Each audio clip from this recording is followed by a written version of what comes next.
नमस्कार, रेडियो जयघोष आप सुन रहे हैं और कार्यक्रम है शैक्षिक समागम, जिसमें मैं आपका दोस्त राधेश्याम दीक्षित। और आज हम बात करने जा रहे हैं माया नगरी मुंबई की सिनेमा की दुनिया की, जिसमें ये जो सिनेमा का संसार गढ़ने वाले जो लोग होते हैं उसमें बड़ी अहम भूमिका होती है उसकी, जो कैमरे के पीछे पूरी जो कल्पना की दुनिया है उसको बुनियाद ज़मीन पर उतार रहा होता है, और वो होता है डायरेक्टर ऑफ फोटोग्राफी।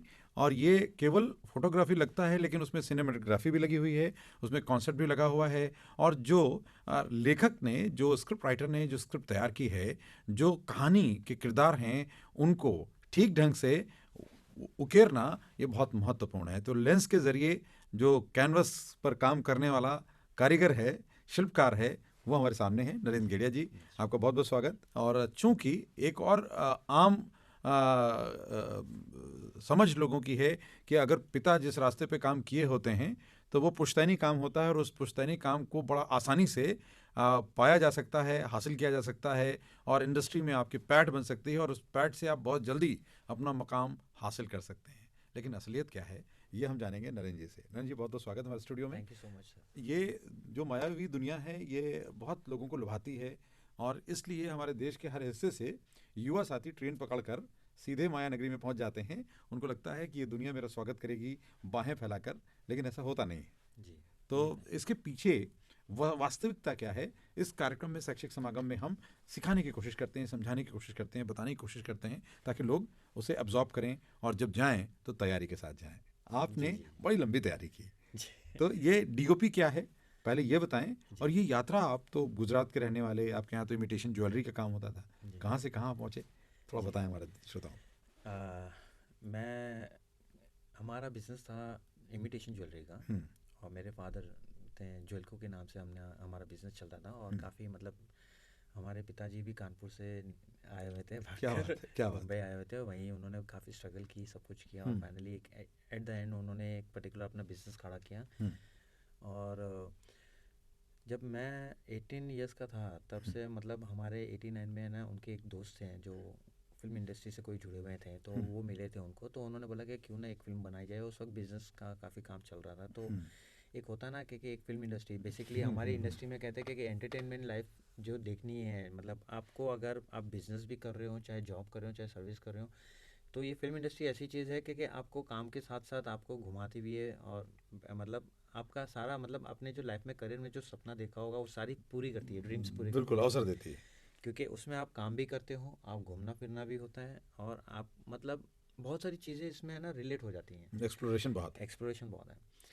तो और इसमें कोई रुकावट नहीं होती है, कोई रोकने वाला नहीं होता है, जो करना है वो अपने हाथ से करना है। तो उनको एक फ्रेंड मिल गए थे, उन्होंने बोला एक फ़िल्म शुरू करते हैं। हमने एक फ़िल्म, उन्होंने एज ए पार्टनर में उनके साथ जुड़े और हमने फ़िल्म शुरू की।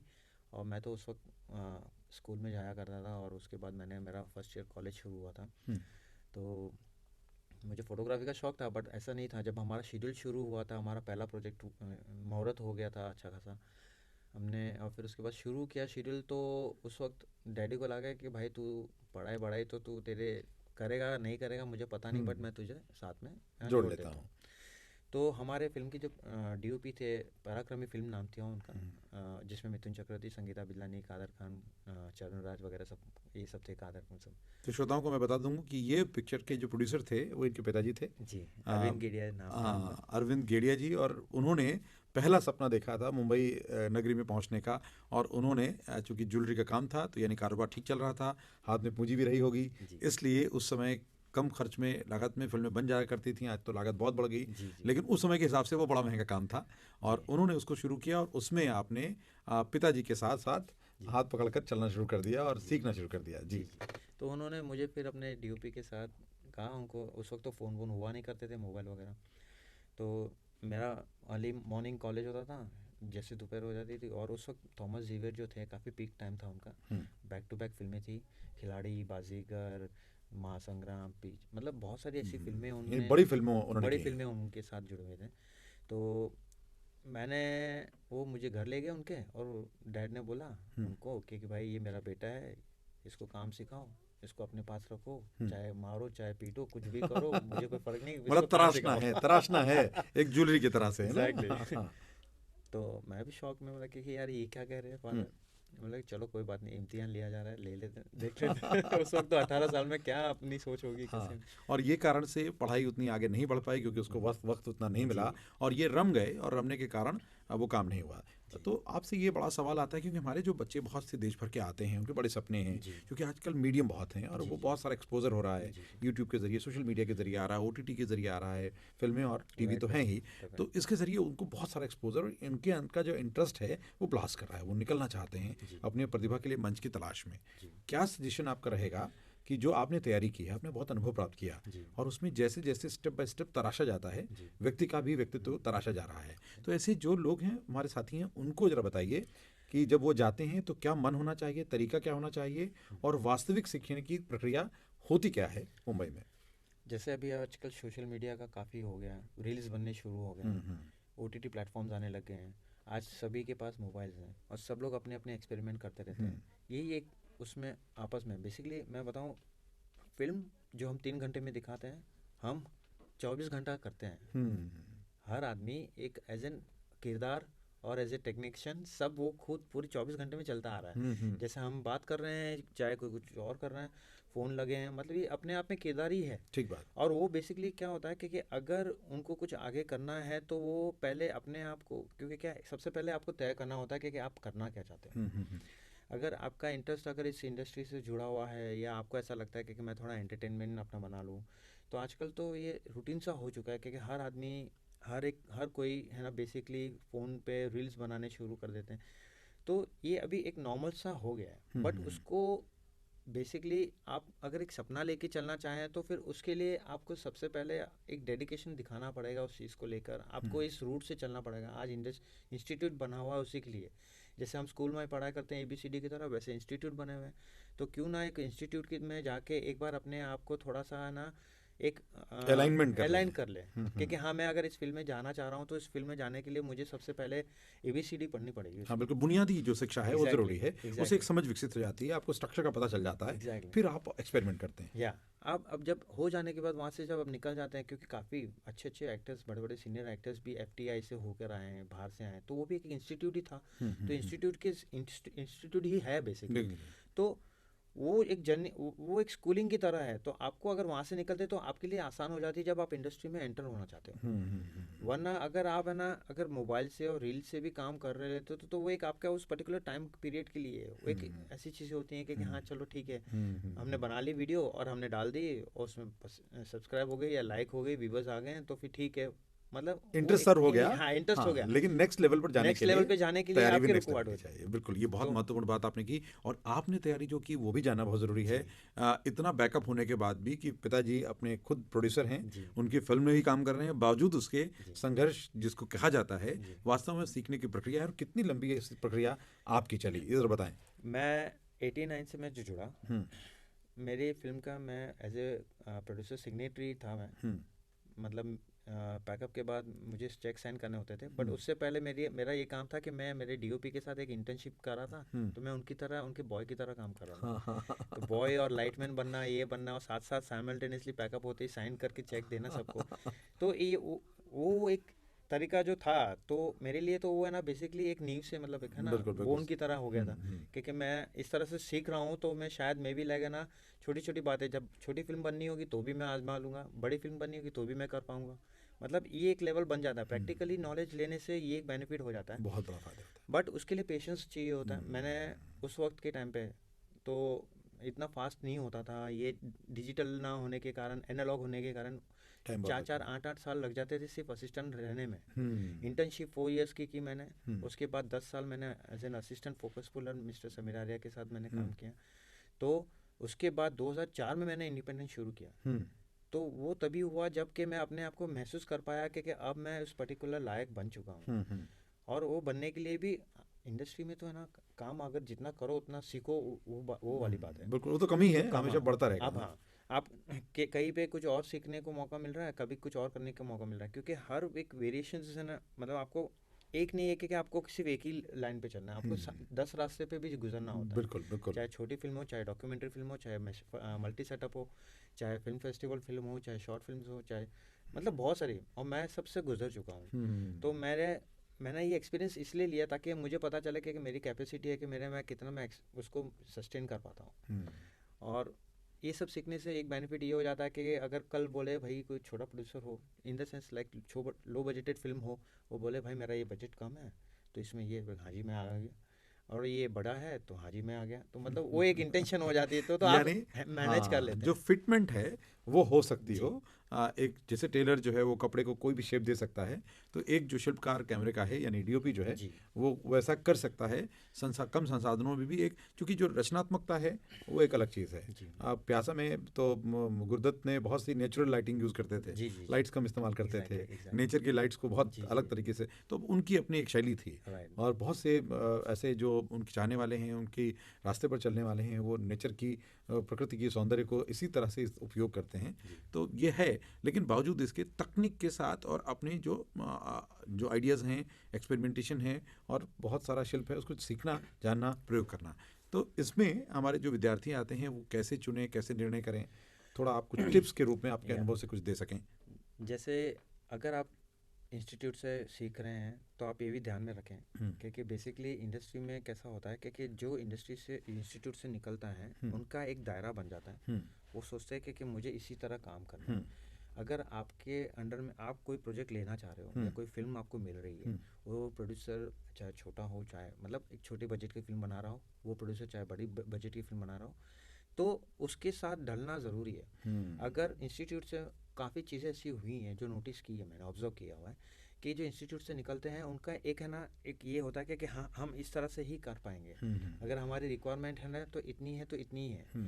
अगर किसी को बोले कि भाई हम आपको कोई लाइट नहीं देते हैं या कुछ नहीं है, मेरा बजट नहीं है, कुछ नहीं है, तो वो सोचेगा, कर नहीं पाएगा, नहीं कर पाएगा, क्योंकि क्या उन्होंने स्कूलिंग में वो सब सीखी हुई है, बेसिकली ये चीज़ें आती हैं। हालांकि और ये है ना, अगर आप प्रैक्टिकली नॉलेज लेते हो तो प्रैक्टिकली नॉलेज से ये बेनिफिट होता है कि आप है ना उसमें ढल सकते हो इजीली।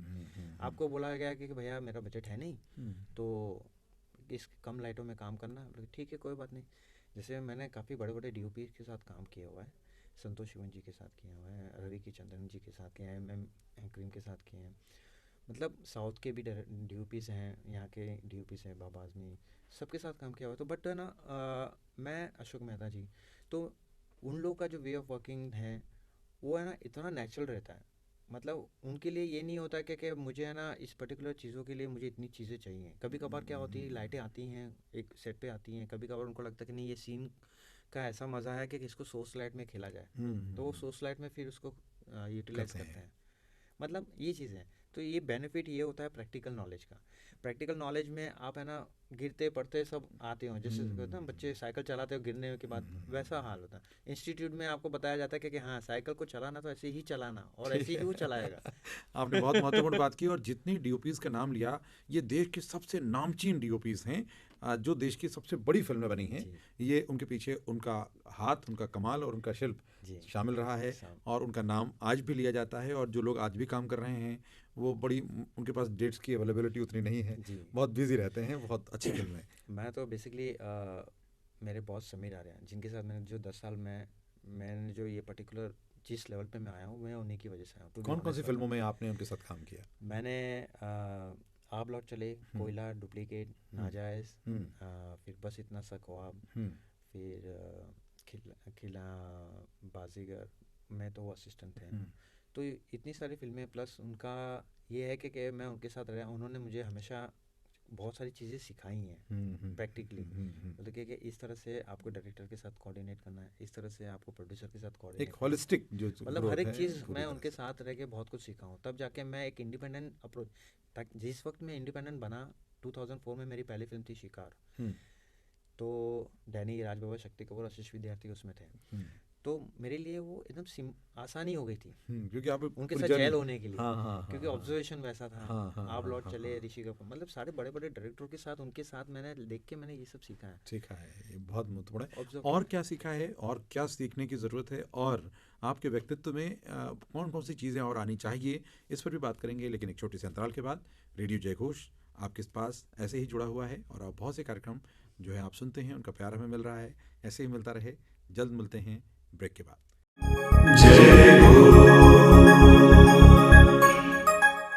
एक बार फिर आपका स्वागत है। आप सुन रहे हैं रेडियो जय घोष और साथ में आप देख रहे हैं हमारा यूट्यूब चैनल जय घोष और मैं हूं आपका दोस्त राधेश्याम दीक्षित। और आज हमारे जो मेहमान हैं शैक्षिक समागम में नरेंद्र गेड़िया जी हैं, जिनसे हम बात कर रहे हैं, जो कि एक बहुत तेज़ी से उभरते हुए डीओपी हैं, यानी डायरेक्टर ऑफ फोटोग्राफी। और आप कई फिल्में, इन्होंने बड़ी बड़ी फिल्मों में बतौर असिस्टेंट काम किया, लेकिन अभी स्वतंत्र होकर अपनी फिल्में कर रहे हैं और अब नए लोगों को अपने साथ सहभागी के तौर पर तैयार भी कर रहे हैं, ताकि आने वाले भविष्य में और अच्छे डीओपीज तैयार होंगे। तो नरेंद्र जी, अमूमन जैसे जो दिखता है वो तो लोग देख लेते हैं, जो दिखता नहीं है वो बहुत कुछ है। ये तो देखते हैं कि नरेंद्र जी ने जुल्फ़ें अपनी बड़ी रखी हुई हैं, यानी एक अच्छा डीओपी बनने के लिए जुल्फ़ें ऐसी होनी चाहिए, तो कुछ अलग लुक देना चाहिए, कुछ गेटअप होना चाहिए, कुछ स्टाइल होना चाहिए। ये तो दिखता है, ये लोग बहुत से बना भी लेते हैं, लेकिन जो नहीं दिखता वो कैसे बनाया जाए और किन किन, खास करके बीइंग अ डीओपी, आप क्या सजेस्ट करोगे कि कंपोजिशंस में, लाइटिंग में, डिज़ाइन में, आइडियाज़ में क्या क्या एड ऑन करना चाहिए ऐसे इस फील्ड में आने वालों को? जैसे इंस्टीट्यूट में सिखाया जाता है हर एक चीज़ बहुत बारीकी से दिखाई जाती है कि फिल लाइट क्या होती है, की लाइट क्या होती है, बैक लाइट क्या होती हैं, और क्यों किया जाता है, किस सीन में क्या सूट करेगा, सोर्स क्यों मेंटेन किया जाएगा, उसकी लैंग्वेज क्या है, उसकी लैंग्वेज कैसी है, और सीन से रिलेट करेगा नहीं करेगा। कहीं आपको जब रोमांटिक सीन्स हैं तो रोमांटिक सीन्स में आपको किस तरह का ग्लैमर क्रिएट करना है और कितना करना है, और कितना कहीं करना ऐसा है। तो नहीं है कि कुछ और डिपेक्ट करने लगे, ओवर ओवर ओवर ना हो नहीं जाए। होना चाहिए। अगर हम हॉरर फिल्म कर रहे हैं तो उसकी एक लाइटिंग पैटर्न कैसी होनी चाहिए, जिसके ज़रिए अगर आप ऑडियंस को, व्यूवर्स को अगर स्कैर करना चाहें, डराना चाहें, तो वो किस तरह से हो। कैसे होगा। बहुत सारी चीज़ें उससे रिलेट हो जाती हैं। सस्पेंस थ्रिलर में एंगल्स क्यों बनते हैं, उसके पर्सपेक्टिव्स क्यों कहाँ मेंटेन कैसे की जाती है सिनेमेटोग्राफी की, ये सारी चीज़ें इंस्टीट्यूट में काफ़ी कुछ सीखना उसमें अच्छा रहता है। मैंने हालांकि किया नहीं, बट मैं ये सब जानकर भी मैंने ना कुछ किताबें पढ़ी, क्योंकि ऑब्वियसली कहते हैं कि भाई आपको ABCD सीखनी होती है। अगर बोलूँ A to Z तो नहीं हो पाएगा। ये इससे एक और बहुत महत्वपूर्ण जो एक गलतफहमी बच्चों में आजकल बढ़ गई है कि इतनी सारी किताबें पढ़ने से क्या होगा, किताबों से काम थोड़ी होता है, काम करने से सीखने को होता है। ये बात सत्य है, लेकिन आपके सामने ऐसे ही उदाहरण हैं जिन्होंने उसके बावजूद जो उसके साइंस है, जो उसका एस्पेक्ट है, उसको बहुत बारीकी से पकड़ने के लिए ज़रूरी है कि दोनों का बेहतर संतुलन हो। एग्जैक्टली, क्योंकि ये चीज़ें मुझे कब जाके पता चली, जब मैंने कुछ 10-12 फिल्में कर ली एज ए इंडिपेंडेंट। मैंने कुछ 25 से 30 फिल्में की हुई हैं, जिसमें 12 फिल्मों करने के बाद मैंने महसूस किया कि हाँ, मेरे में कुछ कमियाँ हैं, बीइंग अ प्रैक्टिकल पर्सन। तो उसको सही करने के लिए मैंने किताबें पढ़ी और उसमें मैंने जाना कि भाई कंपोजिशंस क्या होती हैं और फ्रेमिंग्स क्या होते हैं। आज भी मैं वो करता हूँ, आज भी मैं R&D करते रहता हूँ, क्योंकि क्या है, बेसिकली हर फिल्म का एक अलग वे होता है काम करने का। हर डायरेक्टर अपनी एक नई नई कहानी लेकर आता है, तो उसको उस कहानी में कैसे उसको फिट किया जाए, तो उसके लिए मैं थोड़ा उस पर रिसर्च करता हूँ, होमवर्क करता हूँ। उसके बाद उनके सामने खड़ा होकर मैं बोलता हूँ कि हाँ, अब ये फिल्म को मैं ऐसे देख रहा हूँ। बिल्कुल, ये बहुत महत्वपूर्ण है। एक और करियर को लेकर बड़ी चुनौती होती है, क्योंकि ये बड़ा अनसर्टेन करियर है। आप एक तरह से रोज़ कुआं खोदते हैं, रोज़ पानी पीते हैं, उस तरह का है। ये एक फिल्म आई तो अगली मिलेगी कि नहीं मिलेगी, कब मिलेगी, नो वन नोज़। बहुत काम आ रहा है, ज़्यादा काम आ रहा है, सब ले नहीं सकते, तो छोड़ दे रहे हैं, तो फिर पता नहीं क्या होगा। तो ये बड़ा अनसर्टेन करियर है। तो बहुत से लोग इसको पसंद भी करते हैं, बहुत से एक सेटलमेंट चाहते हैं। तो आपका अनुभव और आपकी चिंता कैसी रही है, या आगे आप कैसा सोचते हैं अपने करियर को लेकर, इससे ज़रा हमारे श्रोताओं को बताएं। सर, जब से मैंने एज ए इंडिपेंडेंट मैंने शुरू किया अपने करियर में, और मेरे बॉस समीर जी हैं, उन्होंने मुझे एक चीज़ सिखाई थी कि चाहे कुछ भी हो, आपके कमिटमेंट पे आप हमेशा रहना, चाहे वो छोटी फिल्म हो चाहे बड़ी फिल्म हो। मैंने काफ़ी बड़ी फिल्में छोड़ दी हैं छोटी फिल्म करते वक्त, क्योंकि उस वक्त मैं कमिट कर चुका था अपने आप को। तो वो एक कमिटमेंट होना ज़रूरी है आपके अंदर। अगर आप उस कमिटमेंट में, चाहे वो आपके पास 5 फिल्में आ रही हो चाहे 10 फिल्में आ रही हो, कि जब तक आप एक पर्टिकुलर किसी के कमिट कर बैठे हो कोई प्रोजेक्ट को लेकर, तो उसको जब तक वो ख़त्म नहीं होती है, फुलफ़िल नहीं कर पाते हैं, तब तक आप उसको उस पर अटके रहें। उससे एक बेनिफिट ये होगा कि आप में वो एक डिसिप्लिन आनी शुरू हो जाएगी, फिर आप और सीरियस मतलब एक्टिव होने लगेंगे, और आप में जो एक पर्टिकुलर वे ऑफ वर्किंग है वो और बेटर होने लगता है। क्योंकि कहते कभी कभार होता है ना कि हाँ चलो, आज मुझे एक फिल्म मिली है और दूसरे प्रोड्यूसर ने कहा कि भाई मैं तुझे इससे ज़्यादा पैसे दे रहा हूँ तो ये कर दे। तो बोले कि भाई मेरी डेट की इश्यूज़ चल रही हैं। तो बोले कि नहीं, तू डेट मैं तेरे को ये दूंगा। तो ये सारी चीज़ें जो है ना, कहीं कहीं लोग है ना मार खा जाते हैं। मतलब लालच में आ जाते हैं। आपकी एक एसेट बनाना मैं तो बिलीव ये करूँगा कि जितने रिलेशंस आपके प्रोड्यूसर्स के साथ हों, डायरेक्टर्स के साथ बनते हों, उसको आप मेंटेन रखें। ये बहुत बड़ी बात है, क्योंकि आज की भागती दौड़ती ज़िंदगी में लोग स्वार्थ के पीछे, पैसे के पीछे इतनी तेज़ी से भाग एग्जैक्टली। रहे हैं कि कमिटमेंट्स को वो जी जी साइड जी। लाइन कर देते हैं, साइड लाइन और जो करते हैं। रिश्ते हैं वो दरकते जाते हैं। उनको लगता है वो तरक्की कर रहे हैं, जी। जबकि उनकी ज़मीन धीरे धीरे कि खिसकती जा रही होती है। सही बात तो है ये ये। बहुत महत्वपूर्ण और महत्वपूर्ण सबक आपने दिए हैं हमारे श्रोताओं को, क्योंकि आज आपको जल्दी विदा करना है, क्योंकि आपकी फ़्लाइट भी है। तो आपको हमारी बहुत बहुत शुभकामनाएं जी, आपकी थैंक यू यात्रा सो के मच। लिए, और बहुत बहुत धन्यवाद हमारे स्टूडियो में आकर अपनी बातों को रखने के लिए, अपने अनुभव को साझादारी करने के लिए, और जी महत्वपूर्ण टिप्स आपने जो दिए हैं वो निश्चित रूप से आप सबके काम भी आएंगे जो इस दिशा में काम कर रहा है। जी और कैमरा बड़ा हो या मोबाइल का हो, वो कैमरा है यानी टूल है, और आपका जो शिल्प है उसके ज़रिए भी होता है। जी। अब दुनिया में तो मोबाइल फिल्म फेस्टिवल हो रहे हैं, और तो एग्जैक्टली। मोबाइल के ज़रिए भी आप फिल्में बना सकते हैं। संसाधन की बाध्यता जी। अब नहीं रही, आप खेल सकते हैं और उसका उपयोग कर सकते हैं। तो बहुत बहुत धन्यवाद। Thank you so much. नमस्कार। Thank you so much. शैक्षिक समागम आप यूं ही सुनते रहें। आगे इसको अगर पसंद आया है तो इसे लाइक करें, शेयर करें, सब्सक्राइब करें, बढ़ाएं, ताकि हम ये जो अपना वादा है वो ठीक ढंग से निभाते जाएं, लोगों तक पहुंचते जाएं, और जिनके सपने हैं उनको सही जानकारियां उपलब्ध कराते जाएं। सुनते रहिए रेडियो जय Ghosh. Thank you so much. जय